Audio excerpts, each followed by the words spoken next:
Mana shu holat. Uyimizda-ku mana 100 talab, mana lyustrada 102 ta chiroq bor. Bizni almashtirganda men o'zim sanaganman. Birodar, qabrimizda o'zi bitta chiroq qo'yganmizmi?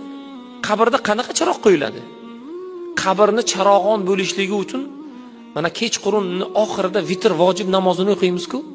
O'shani xushu bilan o'qing, yaxshiroq o'qing, qazo qilmang. Vitr vojib namozi qabrda chiroq bo'ladi u. Shuni ixlos bilan o'qing. Farzandlaringizga o'rgating. Qabrimiz obod bo'lishligi uchun oxiratga zaxira bo'ladigan amallar qiling.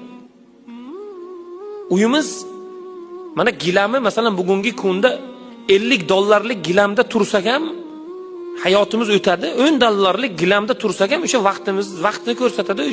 O'sha narsa, o'sha umrimiz, o'sha biz. Alloh taoloning fazilati $30,000 soat ham o'sha soat 12 bo'lganligini ko'rsatadi. 25,000 so'mga beradigan soat ham o'sha 12 ni ko'rsatadi, o'sha vaqtni ko'rsatadi, birodar.